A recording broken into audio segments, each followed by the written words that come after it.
Hello, everyone. Go ahead, Willie. Chris, we talked about this. Chris, we talked about this. I was going to go. I fucked up. We should have confirmed. I fucked up. Go ahead, go. What's up, everybody? It's Chris, Trevor, and Willie here with the Full 40 coming at you live from our individual homes. Chris is fucking this up already, so we're going to get this better next week. I'm a mess. I'm like the old guy who can't fucking work technology. It's unbelievable. Yeah, Emmett says Full 40 trying to do an intro challenge. Yeah, we can't. So good. We can't. We can't get off the ground. All right, if you're still listening, we're presented by Home Field Apparel. All right, Chris, take it. I don't care. I don't even know. What are we even talking about? Is there a season going on? Yeah, there's a season going on. We played a basketball game. I think the first thing to probably do is for me to address the nation with what specifically UConn Nation. No, I'm not addressing anything. I'm proud of myself. That game went exactly the way I hoped it would, except we lost. So, what are you going to do? Yeah, I want to address that, actually. Everybody that was like bookmarking the tweet and beating their chest about how ridiculous you were and everything, I was just like, you're the number one team in the country. You escaped with a 1-point win. It was an awful game. Well, it was a great game to watch. First things first, it was a great game to watch. Yeah. I'm sure UConn fans were miserable until the very end. But I don't think there is anything for you to apologize for, Willie. No, nothing at all. What's actually fucking hilarious, though, is like the whole take was more measured than that. But at one point, I was like, well, the clip doesn't really show that. But I was like, we fucking clipped it ourselves. Like, we did this. Well, we put out damn the content. media. Yeah, that's the damn media works. I was like, oh, yeah. I clickbaited myself. I was like, yeah. Because I was like, I definitely go ahead and say, like, I said I was like 65% sure. And then, thanks, Susan. And then I think what was the funniest part to me was just like, I mean, I made a lot of UConn friends is what I'll just say. I love being out there. Some people call me a bitch, and I was like, that's fucking hilarious. It's weird. It was just like, what am I going to do? I'm on a Villanova podcast. I'm not going to like go here and tout UConn. But what was like just funny about it was like, I didn't even say like UConn's bad. Like I feel like I've said all season Creighton's bad. I've been on the record as saying that. I had never said anything wrong about UConn. I was just like confident in Villanova. But here we are. But that was a lot of fun. A measured take. We're not having this conversation. So you know what? They called you a bitch. Most of them were actually pretty nice. They were more like, aha, gotcha. But like, whatever. They were mostly pretty nice. No one called you Hitler. No, yeah, I didn't get called Hitler. No one called you Hitler. I will not make that. I will not make a Providence game. What's the prediction? Willie is not basketball Hitler, but Ed Cooley is. When is that game again? It's on Saturday, right? Saturday? Oh boy. Yeah. Oh yeah, this one. Yeah. God bless him. Yeah, we can touch on that a little bit later. We should do a little bit of a Big East whip around, but well, I guess maybe we could talk a little bit about the game. It went exactly like we thought it would, in that there were several minutes of us not able to put an offensive possession together. Then there were several minutes that we couldn't put a defensive possession together. It was pretty much a Villanova game. Obviously we played the game that Willie needed us to play to get the win. So you knew you needed an ugly game for us to be able to win that game. Like against Marquette, everybody in the world knew we came out shooting too well to win that game, and the score was going to be too high. But that was exactly the formula we needed. Unfortunately, we had. You start the game down 11. It's just a fucking handicap. It's crazy. It's like I get onto a golf course and I'm like, 10 strokes. I get onto a basketball court, 11 points. I hadn't even started watching it. I was like still driving back, and I look at my phone and I see 11-0. I'm like, damn. And I just see all these UConn people. Like, I'm like, we got you right exactly where we want you, and we almost did. We almost. If we really look at it, we won the last 35 minutes of the game. So, who's laughing now, UConn? The last 35 minutes of basketball, you're losers. Yeah. The funniest part was we do this thing at home Villanova games where we don't sit until we score our first I forgot about that. For 5.5 minutes to start the game. It was just and I was in like a standing room section, so it was like perfectly fine. I was like, everybody else has to suffer with me kind of thing, but I just looking down and everybody's just standing like it was a great game. It was obviously an unfortunate ending. And mistakes were made throughout, but it was a fun game. It was a great atmosphere too. The home atmosphere was legitimate. It was definitely really good. I briefly joined a UConn space after, and there's a guy who they have who goes to like all the different away games. He's been on like a road tour. And he said that, believe it or not, this is crazy. He said based versus all the other schools that he's been to, Villanova's student section was the best. And it was like the craziest, most hostile atmosphere of all the games that he's been to yet. So probably the closest game that he's been to, aside from the one like he went to the Butler game, and I don't remember any. I don't know any of their scores. I know the games they lost, they got killed by Seton Hall. So I would assume that this was like the most back and forth, like team thought they had a chance, so they're going to be loud the whole time. But that's how it should be. The Villanova student section, just fans in general, I think is like indicative of like really like this season, like low floor, like where like okay, sometimes it's fucking dead silent, and then other times like that game or whatever game it was Saturday, like we can bring it. That's good to hear. Don't really. Yeah, just good to hear that we were able to have a little bit of fun there. But also, my oh my, how the mighty have fallen that we're sitting here talking about, oh, this was a great atmosphere instead of just like, yeah, we got a big W under our belt. So yeah, it should have been. Yeah, that's Nana and Joku not being able to play really hurt, I think. I think so. I think so. He's worth like 3 points in terms of defense. Like it's not even. It's in terms of defense. It's who he replaces. Yeah. No, I just more so. You want to talk about it? We can talk about it. Continuation of my pass the ball award from last week. It stays in Lance Ware's hands. Minus 15 in like 9 minutes. Yeah, it's he doesn't check himself into the game though. I understand that, but also at the same, like, I get the thought that you need to use your backup center when you have 7-footers on the other side. Like, I don't know if Burton and Hart would have been able to do much better. They would have been better on offense. Yeah, I don't get why we don't put Burton there more. That just feels like my thing that I would start to do when Lance doesn't have it or Nana's unavailable.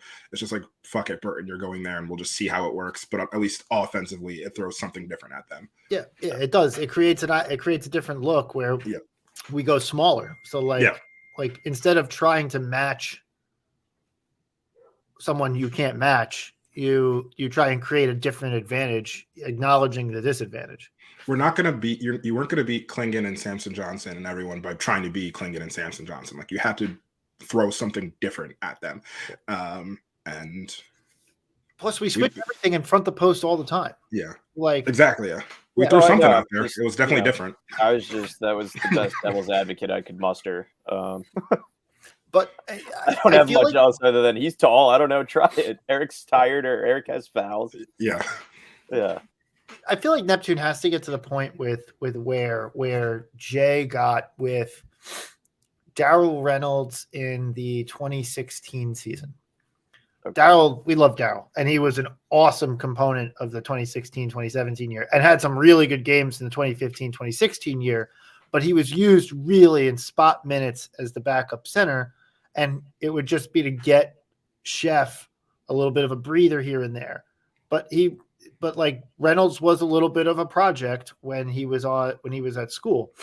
But like that's kind of like the process that Lance Ware should take. It shouldn't be like we shouldn't go a whole TV timeout or like a TV timeout plus with Ware in that stretch where we got up 2-3 in the game. What was it, 4?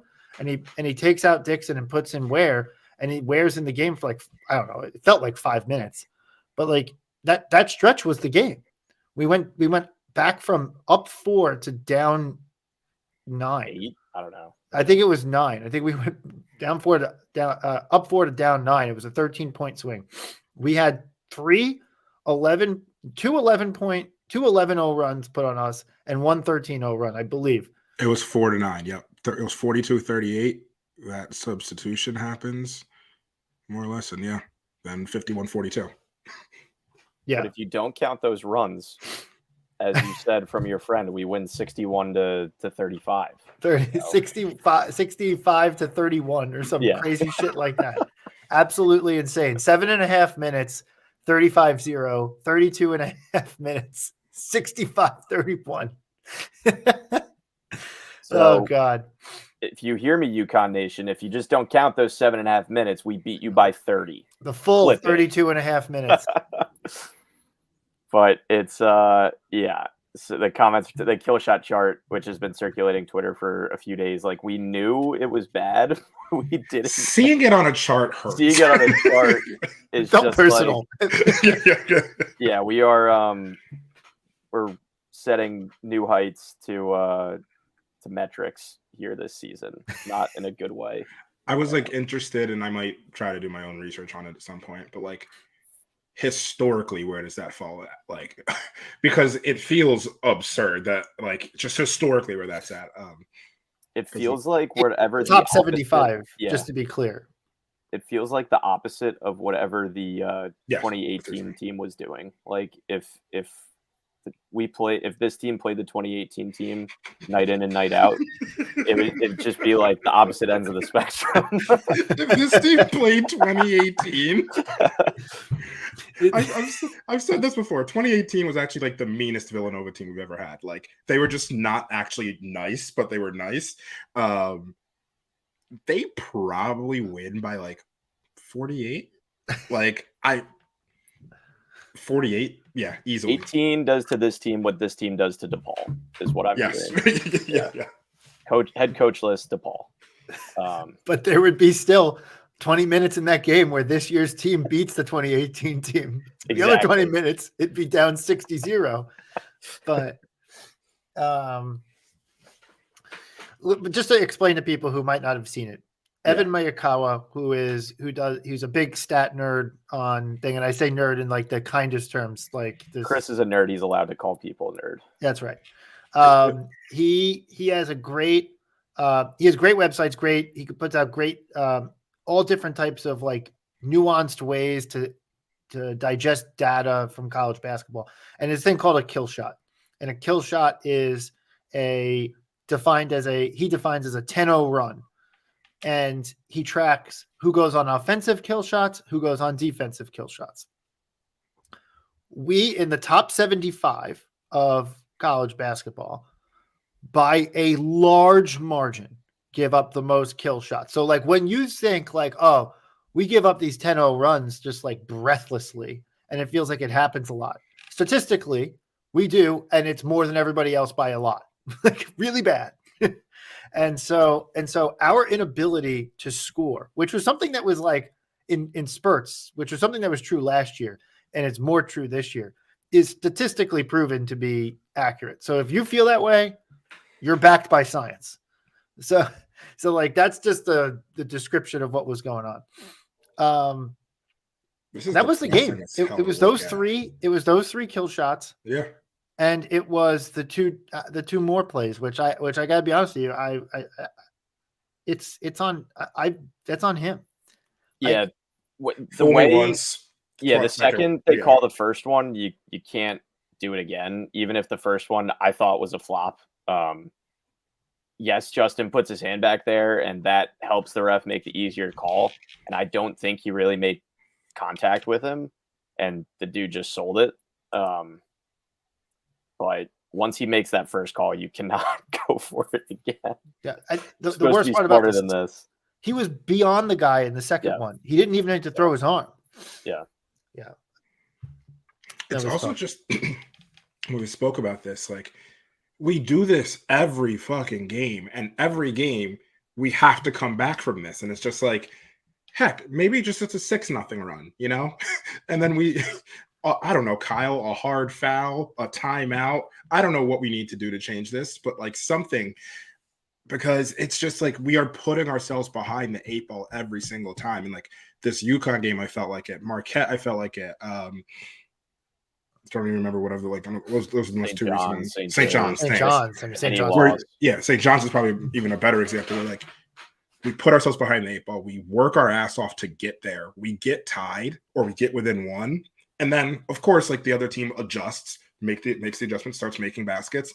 And then we don't do this anything. And then, boom, it's a 8, 9, 10, 11-point game all of a sudden. This is, I mean, you want to talk about narratives? Like, we haven't called it a narrative all season, but like this is a narrative. Like, we give up too many runs and we do not adjust, whatever that adjustment may be, whether it's getting substitutions right, whether it's something we need to do from a schematic standpoint. We give up way too many runs, and we're just not like, if you look at the chart, which is interesting, like we probably do the same amount of 10-0 runs at the same level, but we give up like no one else is giving up 10-0 runs to other top 75 teams at the level that we are, or just any team. So I don't know, something's got to give, but like it is the single biggest. I think it's got to be the single biggest narrative of the season, right? Yeah. Like I'm trying to think of what the other narratives would be. Rotations, right? Like, which feels aligned with this to some degree.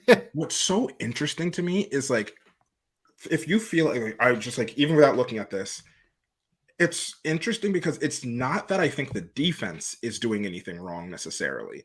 It's just offensively, the water shuts off for 4 to 6 minutes at a time.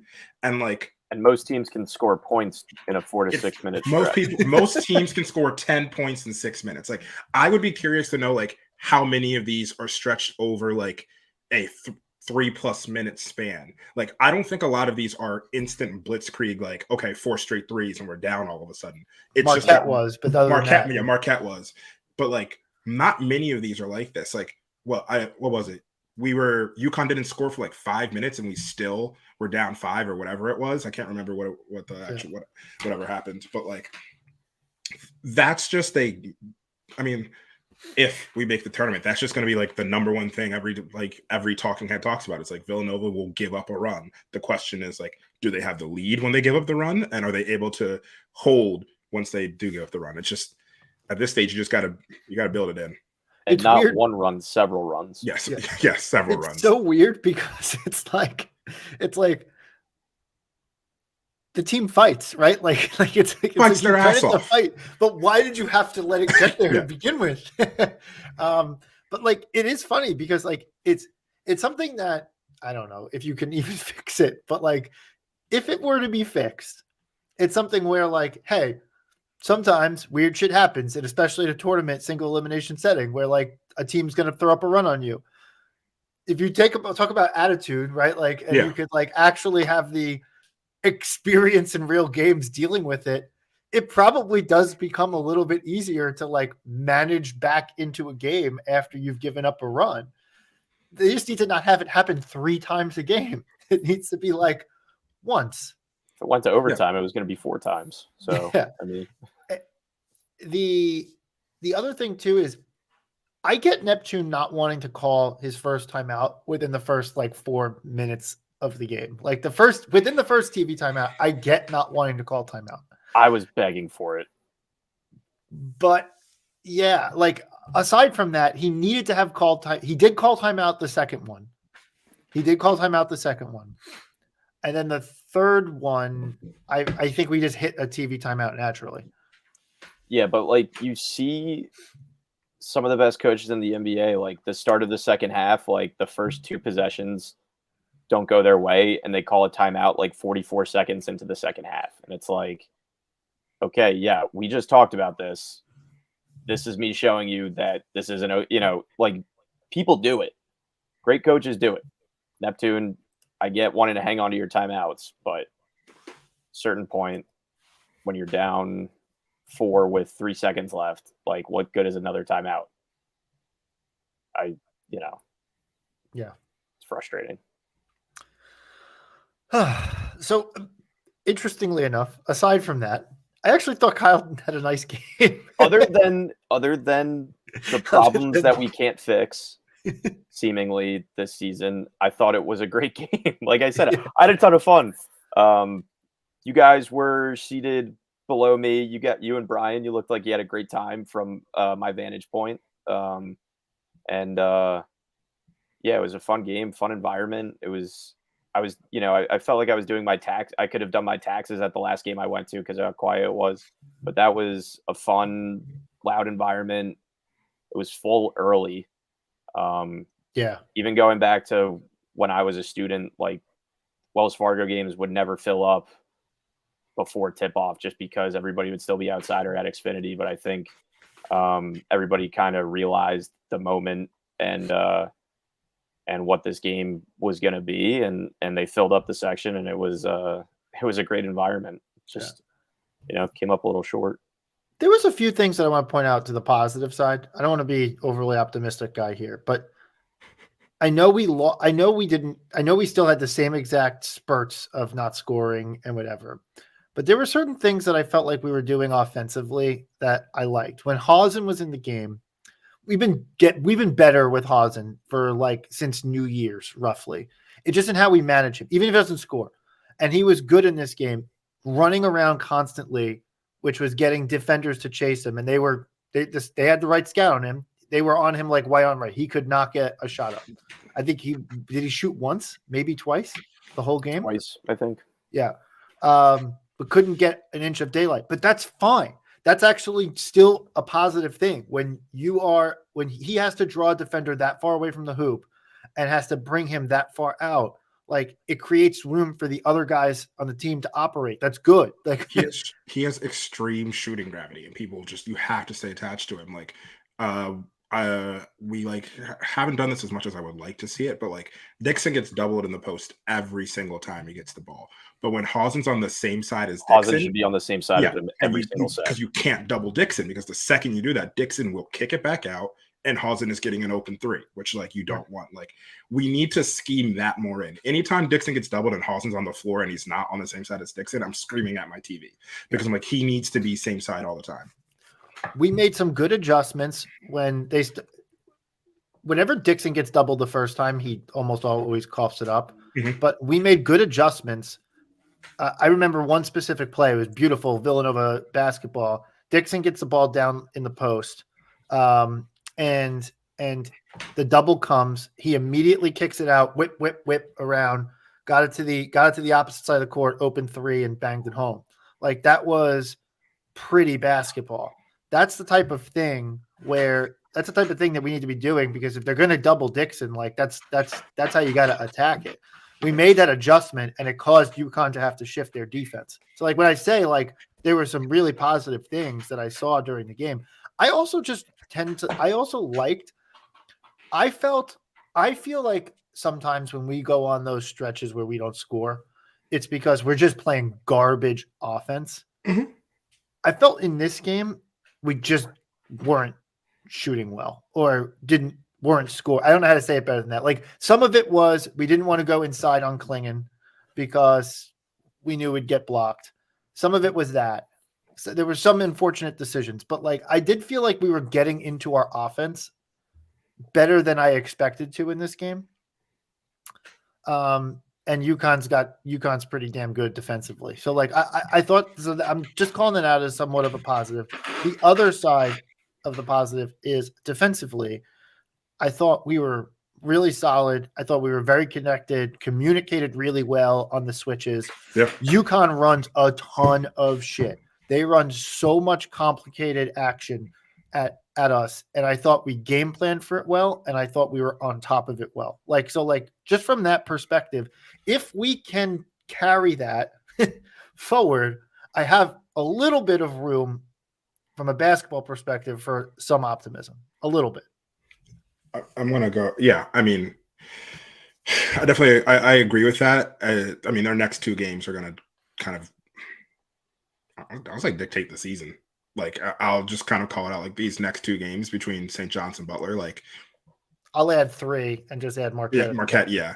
But just adding the road, like, this is like, if we, because I think we saw, I think Bamba said after the game, like, it felt like something clicked for us in practice, and like, cool, something clicks for you. You lost to the number 1 team, a fucking like great team, whatever. That's like, I'm not mad about that. It's now, how do we respond back to that? How do we handle like a good St. John's team and a good Butler team at home or on the road? Like, can we get both of those? We get both of those, I'm way happier.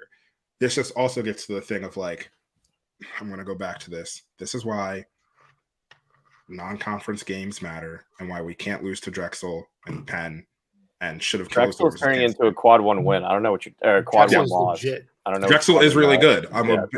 They're going to be a tournament team. I was doing all my scouting again yesterday, and I was watching a lot of Amari Williams, and I was like, damn. I could just tell you from the vibe the second that game happened, like, this is going to be a tournament team. I don't need to scout. But yeah, just like all that, like, regardless, like, it's still Drexel, whatever.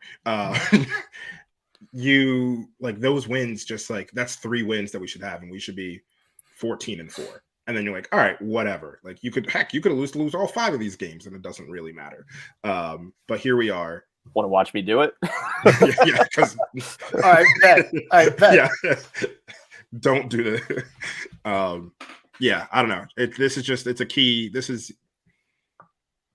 I think this is the most pivotal part of our season. Like, totally. we called this out as the most important stretch. Losing these first 2 has made these next 2 games like absolutely fucking massive. Yeah, losing to UConn was never going to break the season. No. Beating UConn certainly would have helped. Yeah. Like a lot, but obviously now there's a lot more pressure on winning the games that we quote have to win.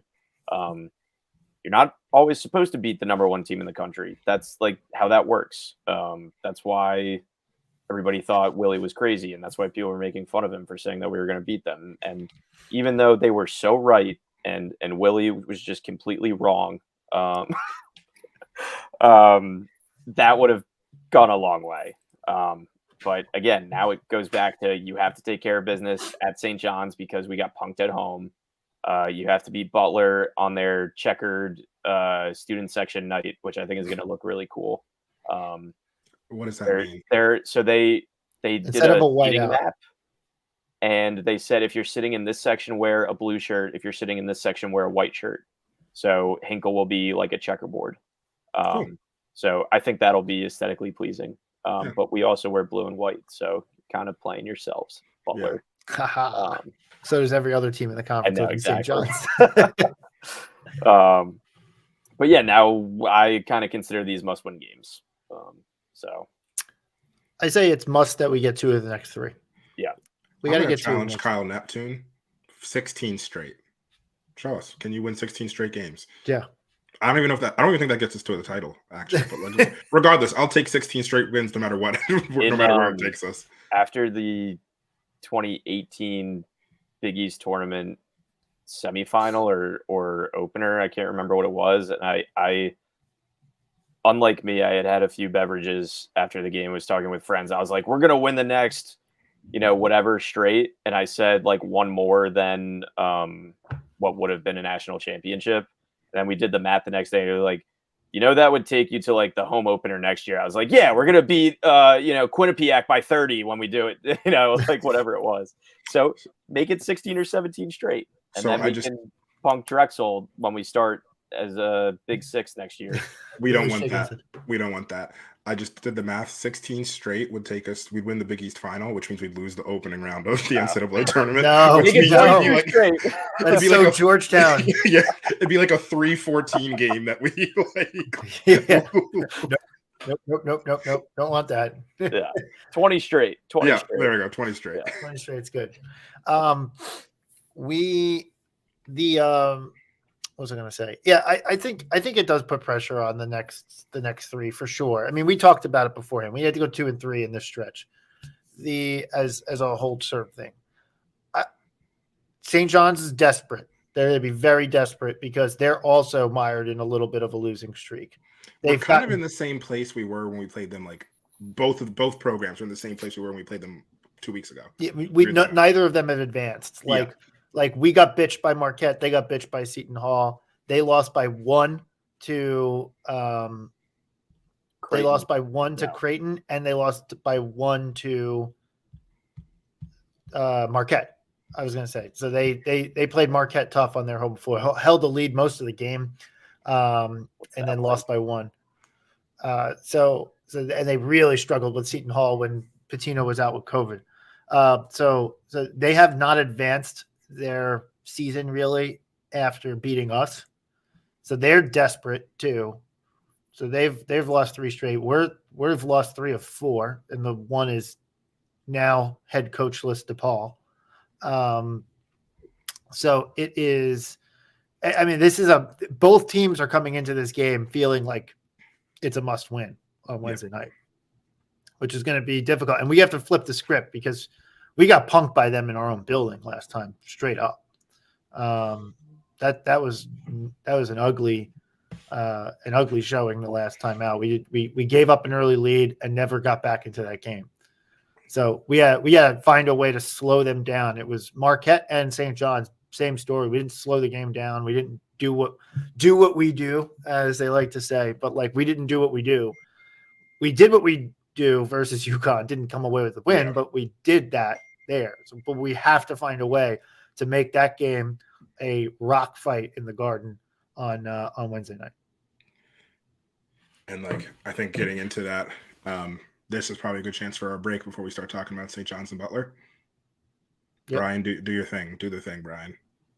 What's up, everybody? We are fast approaching March Madness, and I want to make sure that you, your friends, and your family are all ready for that. So how do we do that? Well, we go to homefieldapparel.com, and utilizing the promo code NOVAINSIDER, you're going to be able to go buy hoodies, t-shirts, shorts, all with the newest logos and the old retro logos that you love for all your favorite schools. It can be Villanova, or it could be St. John's. It could be Seton Hall. It could be Clemson. Wherever you go to school, wherever your loved ones go to school, go to homefieldapparel.com. Utilize promo code NOVAINSIDER for 15% off your first purchase. Trust me, you're not going to regret it. I hated that. I'm just going to say my ad walked so yours could run. I had my script that I was blatantly reading right in front of me. That was, and you did a good job. You have a future in ad sales. Thank you. That was all off the top of my head too. There's like 4 takes. Yeah. Beautiful work. St. John's. St. John's, desperate in a big hole. So, right where we left them. Yeah. I mean, there's not much of a preview because we played them less than 2 weeks ago. We're in the same exact place. The only thing that I would call out for St. John's is, I mean, I don't think they didn't have Chris Ledlam when we played them. So they will have at least Ledlam play versus Marquette. I'm assuming he's still fine. So that's going to be another puzzle piece or a piece of the puzzle we got to figure out. Dingle might be out though, right? Is Dingle out? Ooh, somebody is. But you also have to remember you're playing St. John's on the road in UConn's home away from home. It's going to be very hard to get a win against St. John's at UConn. Everybody has to. I like it wasn't clicking for me, and then I was like, "What the fuck is he talking about?" Took you. So that was more so for Brian. Yeah, it's Villanova usually fills up the Garden pretty well, so I'm not entirely worried about that. But it should be a fun game. Chris, I know you're going, or you were planning on going. That's still happening. I don't have tickets yet, but the plan is to attend. It's going to be another Villanova night in the Garden, right? I can't go because I forgot to plan it, so I'm not. Yeah, that's pretty much what happened to me too. It was on my to-do list, and then I put like in the later section, and it hasn't come out of there. So yeah, I'm not going to be there. Dingle hasn't played since at Creighton on the 13th. Okay, so he'll play on Wednesday, right? He will, come back and set a career high.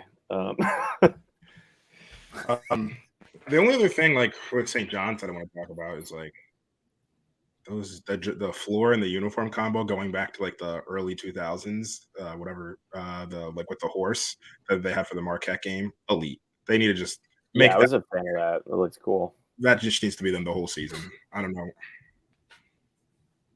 They used to have like a skyline thing on the shorts, which I thought was cool that they did not put in that uniform. I don't know if it was the same uniform, but they used to have that, and that might have been a miss if they didn't, given that they didn't put that back in. But cool to see them have a retro jersey. Yeah, are they a Nike school or Under Armour? I forget. Weirdly, I think they're. There's no way they're Adidas. They might have been previously. I think they were Under Armour at least recently. But I'm just curious because just randomly dropping a new throw. It might be like the Patino thing that they're. I think they're Nike. They're Nike as of 19. Okay. Yeah. Under Armour before that. I think that's right. Yeah, that sounds right. No, it looks good. I would like to see Eric try to get Soriano in some foul trouble early, I think. I don't know. This is a game for like Eric. Like Soriano's given Eric trouble. We talk about and we've speak about this on podcasts all the time, but like Soriano's just always giving Eric some trouble. So like this would be a game I'd love to see Eric like step up and like I don't know, overcome some demons. We all got to do it at some point. Yeah, the also the obvious difference for us this time around is Justin Moore should be playing out the last time, and it showed, or maybe it didn't. I don't know. But we should be mostly healthy. Still no word on Njoku. We'll find out 20 minutes before tip-off, probably. Yeah. Actually, they've been, since we were like complaining about it, both on and offline with when we were talking to the St. John's guys, they've been more active about releasing that report at least like first thing in the morning instead of a couple hours before game time. Agreed. I actually have noticed that too. Yeah, which I just think is kind of funny. But and then what else? We have Butler after that. Yeah, at Butler. Definitely can dive into Butler. Yeah. One thing I want to call out, just as an aside, Embiid hit 70 points. Yeah. I know for anyone who's been checking. Cat has 53 to start the second half, so it's a big night for centers playing really bad teams. Charlotte. So to give everyone a Butler preview really quick. So Butler, you're going to see a familiar face, a familiar Big East face leading off, who some people may be a fan of, others not as much. Posh Alexander is on the Butler Bulldogs. Posh is kind of just being Posh. Nothing really. I don't think anything has changed. You know exactly what you're going to get out of Posh.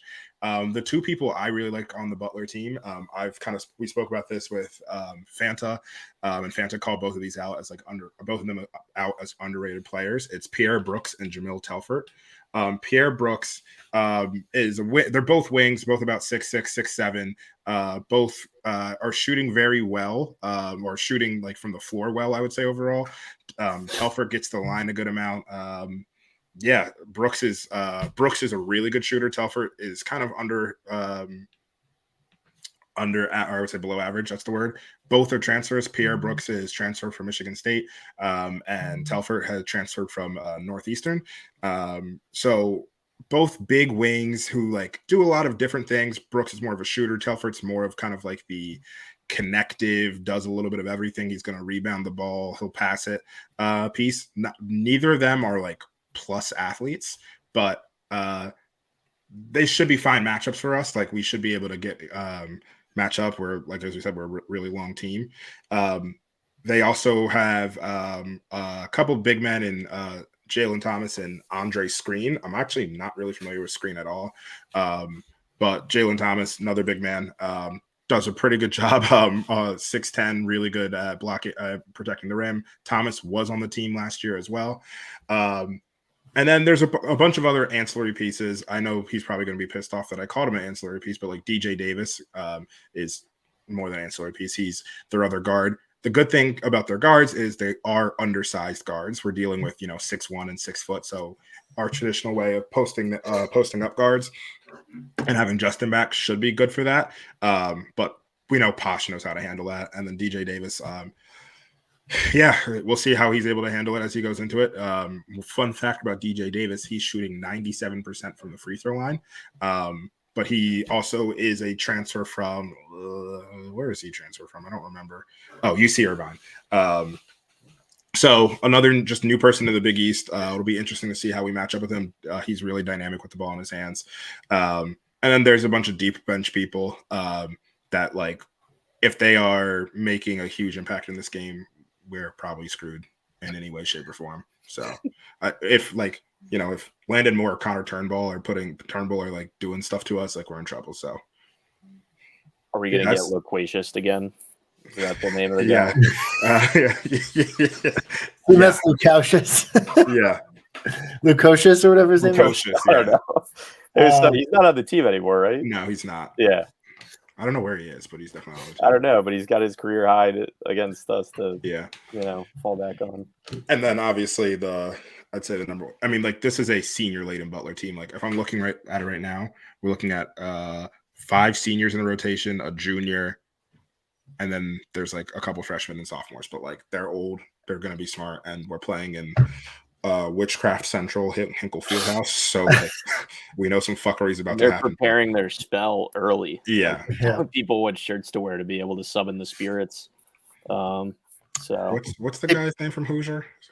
Jimmy Chitwood. Jimmy Chitwood. Yeah.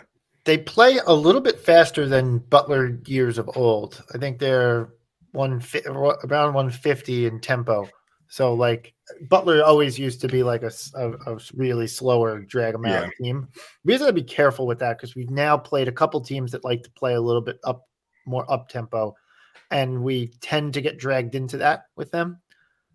We should try and avoid that. Just again, just like, do I want us to play faster than 350th in the country?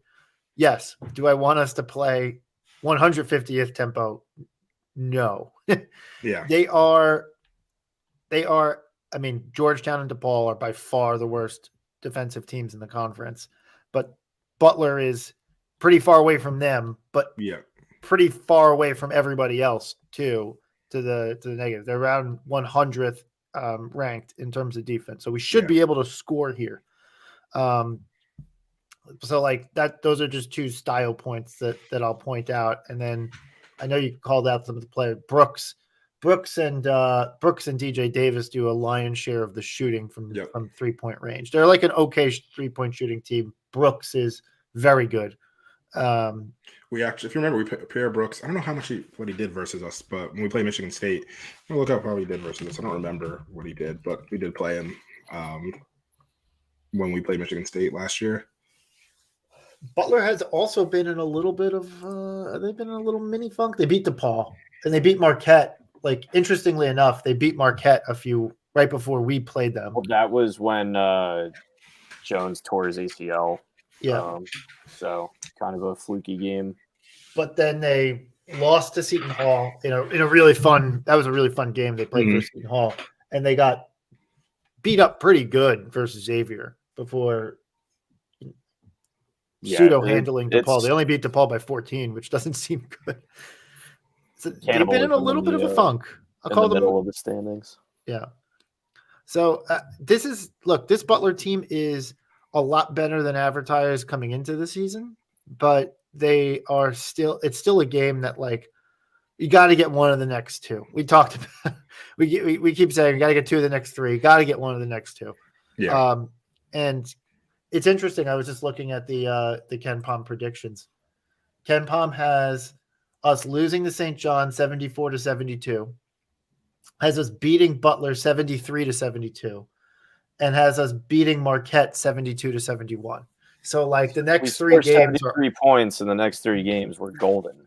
Yeah. The next 3 games are all, like, supposed to be nail biters. So we'll see. It's going to be good for my agita. Yeah. It's exactly what I wanted. The best thing about I might have tweeted it. The best thing about being in like a standing area for the game, and my sister and my friend that were with me can like attest to this. After any play or whistle or anything, I had all this room behind me to just like anxiously walk off whatever happened or didn't happen. It was just nice to be able to like roam and do my pacing while at the game instead of being confined to my row or my seat. So highly recommend. You want to know something interesting? I don't know. I'm just on the side. I was diving into some stuff. Looking at efficiency. I'm on T rank. Looking at efficiency profiles. I wanted to know like what Villanova looked like historically. The team we're most like, as of right now, is the 2011 Butler team. Yes, the 8 seed that went to the finals. So, ladies and gentlemen, pack your bags for Phoenix. We're gonna 8 seed our way there. Clip this and put that up there. No, don't. I don't want. Who would be the first 8 seed? Who's our Gordon Hayward? That's what I was going to ask. Who Brendan Hausen? Clearly, he's not a starter, so I feel like he's also not a power forward or a small forward. Tyler Burton. Yeah. Well, why not Chris Arch then? Yeah, he has the legacy thing. Yeah, that'd be amazing. He's fucking wild. Can you imagine? Like Chris Arch. Gordon Hayward's dad was like a mailman or something, right? We just had to find the player on the team whose father works for the U.S. Postal Service, and that is our Gordon Hayward. Eric Dixon is our Gordon Hayward. Realistically, could you imagine Chris Arch taking a half-court shot to win the title? I mean, I'd take it. I mean, clearly, right now, I would rather give it to Mark Armstrong. Yeah. Is that the play you drew up? Is that really the play that we drew up? I would. My favorite moment of that game was the second Mark got the ball on the inbounds, and before he took the shot, I was like, "Well, you know this is going in," and he drains the half-court shot to absolutely ruin the spread. Absolutely, Vegas. You're on my watch list, Vegas. What's up? You got funny. Some kind of. The entire game, my friend that I was sitting with mentioned how he's been so cold with his sports betting recently that he bet UConn plus 1.5, whatever I don't know the terms. He put money on UConn thinking, okay, I've been so cold that I'll probably be wrong and Villanova will win, and I'm good to spend this money for a UConn win. And until Mark hit that shot, he was like, "Oh, I'm fine, like it's all good." And then Mark hits the shot, ruins the spread, and he double lost. Double lose. He had a 1-point window to double lose, and he did it. Which was brought up before the game. He's like, that won't happen. And the second before it even left Mark's hands, I was like, well, that's going in. And then he swished it, right? There was nothing but net on that, I'm pretty sure. Yeah, no, it was clean. Yeah. Just awesome. Trust Mark with my life. Anywhere foul line extended and beyond, 10 feet beyond the 3-point line. Is it time for our new segment? Do you want to do Wildcat of the Week, or should we? I think we kind of did the Big East whip around, right? We talked St. John's and Butler.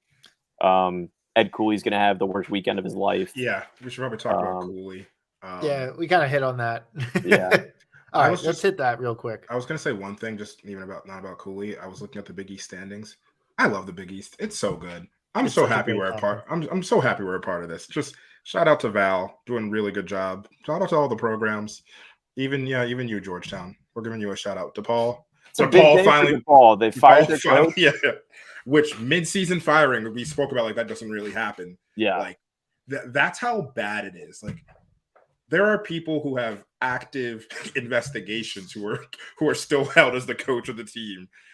And yeah, Tony just like, I mean, basically what everything I gathered was just like, there was just kind of like, for lack of a better word, like an embargo on like funds, NIL funds for DePaul, where they're like, we're not going to fucking support this program if this is the way it's going to go. So they have to do what they have to do. Who do you think would be the best hire for them? Like the most fun? They should just hire someone fun. I would love. It would be really funny if I don't think he'd do it because it's such a. I don't think the move is worth. Bobby Hurley was one of the names that was I saw that, yeah. And I thought that would be really funny But I don't think it makes sense for him to leave Arizona State to try to revive DePaul. He has to try to revive Arizona State first. Also, it's like really warm there, and like I wouldn't want to just go to Chicago for but yeah, Bobby Hurley would provide the most content, I think. Jim Jay Harbaugh. Wright. Jay Wright. Harbaugh, right? Yeah, one of them. Or Belichick. Belichick. How did you get that wrong? I didn't think you would call me out on it. You called Chris out on the bomb bomber jackets. That's what I was laughing. The Will Wade, I think, would be the it's entertaining. That's still an entertaining hire. Will Wade comes in and DePaul's cooking immediately with some illegal shit, but they're cooking. No, well, it was illegal then. Now. Is now good. Yeah. You can now do that. But what about the strangle guy from Texas? I forget his name. Beard. He's at Ole Miss. There's a lot less police presence in Chicago, so I feel like the call that would be made by his wife while she's being strangled, they come later. He'd be able to clean up quicker. Jesus fucking Christ. Jesus Christ. Yeah, I can't even get a face for that one. That's so bad. Holy shit. Oh my goodness. Where do we go? All right. Get Matt LeBeau on here. Get Matt LeBeau on here so we can get some. Oh man. This week's random Wildcat of the week. So because I still haven't sat down and made a list to just randomly generate a number, I asked Chris for his selection of a graduation year. Wait. He supplied what? I gotta do that. Wow. Oh. Wow. Wow. Wow. Wow. Wow. Wow. Wildcat of the week. Wow. That's Owen Wilson saying wow. So our Wildcat of the week comes from the 2009 Final Four team. A guard from Bayonne, New Jersey. The Bayonne Bomber. Bayonne Bomber. Corey Stokes, famously the most successful player that Dan Hurley has ever coached. Dan Hurley was his high school coach at St. Benedict's. I kind of did a double take because I knew he went to St. Benedict's, but I did not remember that Dan Hurley was the coach at that time. So let's talk Corey Stokes. Chris, he was actually your contemporary. Yes. I love that word. So go for it. Tell us about the war, Chris. Stokes was a 2011 grad. I always liked Corey personally. I met him several times when we were on campus together, and have seen him and met him and his family several times since. Always the nicest guy. So like, there's some moments there that we can talk about a little bit, but just to lead off there, he is an exceedingly good dude. Nice guy to see. Love seeing him at games. When he got to campus, the 2007-2008 year was an interesting start to that year. First off, we came off of the Elite Eight 2 years prior. The season before was like one of those Jay Wright years where it was like we lost a lot of talent. You kind of had to rebuild and reload a little bit. And we thought, man, if this team could just find a way into the tournament, that would be a good result. We did. And then we knew that we had good recruiting class come over, headlined by a 3-guard lead of Corey Fisher, Corey Stokes, and Malcolm Grant. So like, everyone was excited. The guard U moniker was really starting to fully take off at that point in time. And you knew Corey Fisher everyone always talked about Corey Fisher being like, he just got the ball on a string, the old joke of like, they call him Fisher Price because he toys with people, whatever. But Corey Stokes was known coming in as the shooter. And he was like pure stroke, just like pretty decent sized for his position, and like could really shoot the shit out of the ball. And that was what everyone knew coming in. Came in, and Jay Wright was Jay Wright. Those guys didn't have the ability to play all that much freshman year. I mean, they played. They got decent minutes because they became a lot of the team from before was already there, but they came in and were able to play key reserve minutes, but it wasn't probably what they thought they were going to get coming into the program that had just been like an 8 seed in the NCAA tournament, 8 and 9 seed in the NCAA tournament the year before.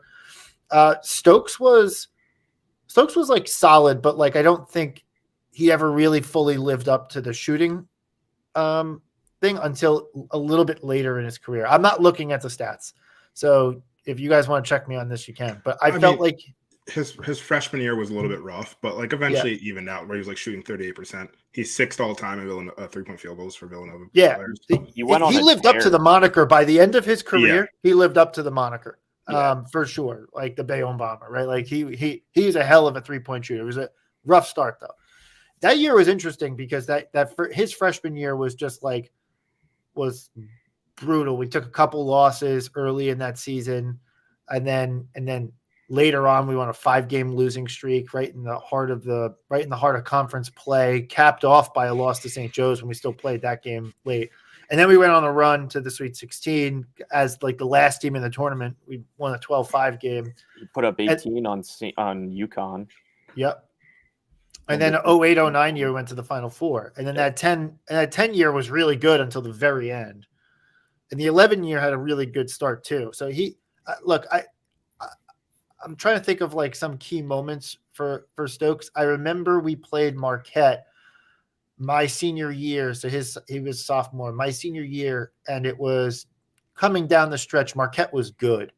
And he drilled a 3 right before halftime, I believe. That was like a really key moment in that game. So like, I'm just trying to think of some like really key moments from his career. That was a big one. The only other thing that I'll just bring up, just because I did say with it, there was a moment it was either the 2010 or the 2011 year where he got suspended for some reason.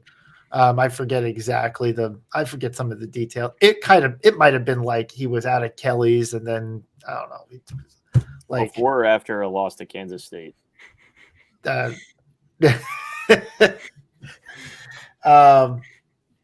he was maybe he was out at the bars and then was like, I don't know, take a piss or something. It was something. There was something with that, but like I forget. It's all water under the bridge at this point. But like it was some stuff that like you only get in trouble with at Villanova. Like no other place would you would get in trouble for that.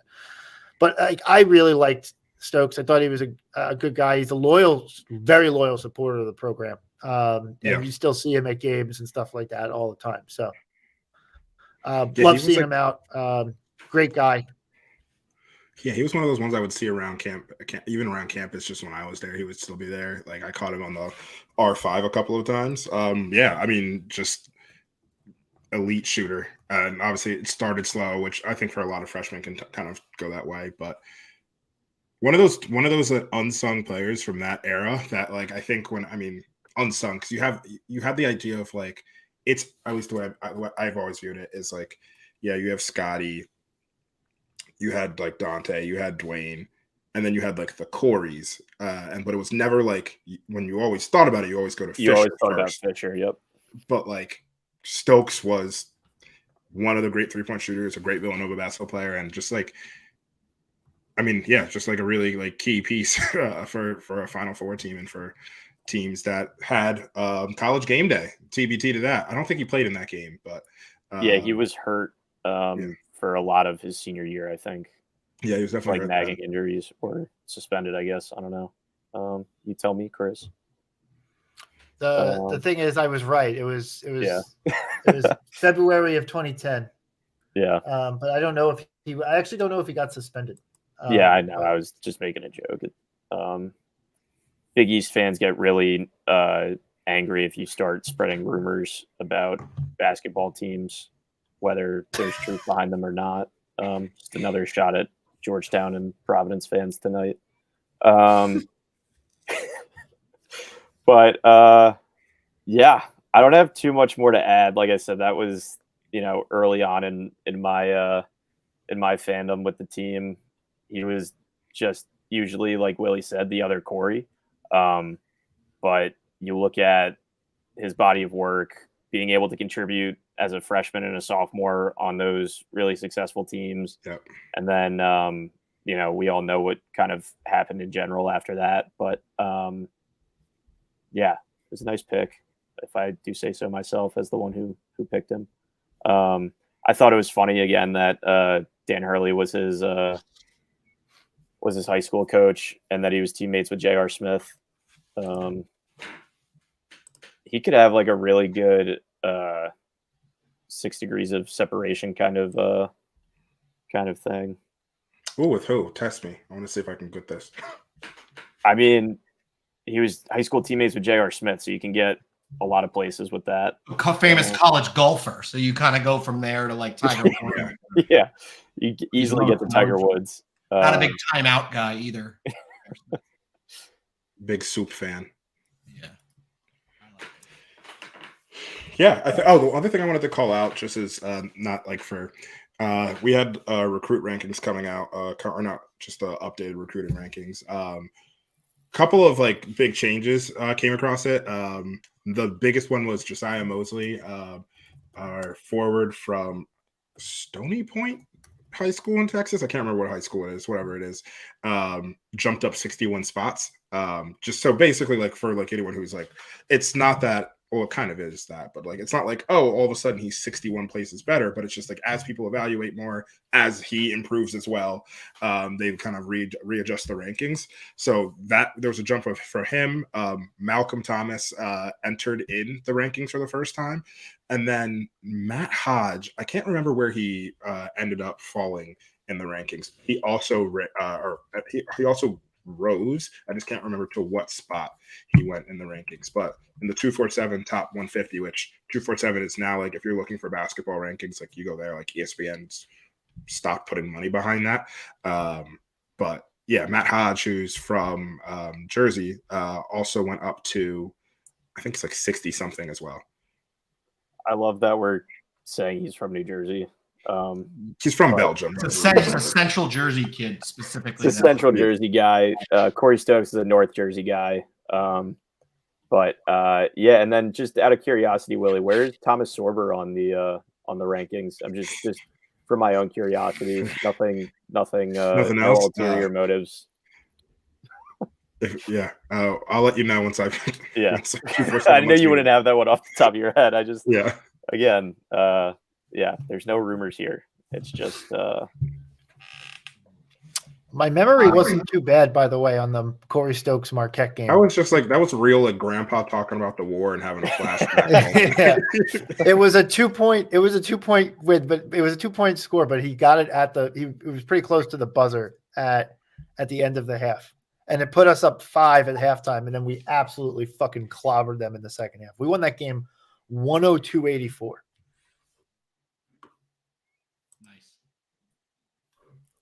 I probably remember that too.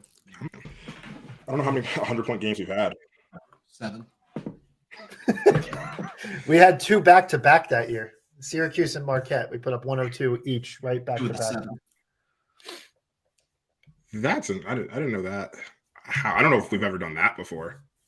Back to back. I just said that we did it. Other than that, Chris. Like when people say someone's the best player in the world, except for, and then they name the best player in the world. It's the most infuriating thing of all time. Hodge went up from 103 to 67. There we go. Nice. So yeah. I mean, Susan rightly points out that Mosley is the #1 ranked player in Texas now. It's true. Yep. Hey. Awesome. I think we're Gucci, man. Yeah, I don't have too much Thanks, more. Brian. Thanks, Brian. Shout out to Gucci. Yeah. All right. Well, cool. So Chris, do I close this out? Yeah, now? you go ahead. Is this my role? All right. We're good. Thanks everyone for joining.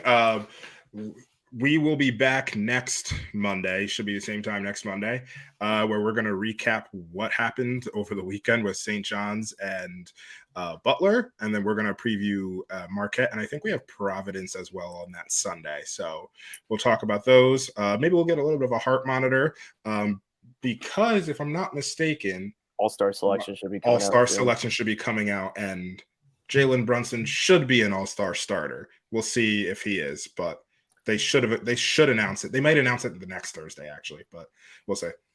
One more quick thing. If you're real sickos and want to listen to us again tomorrow, we're going to be joining the St. John's Spaces tomorrow night at 9:00 to talk what's happened to both of our programs since the last time we talked to them on our podcast.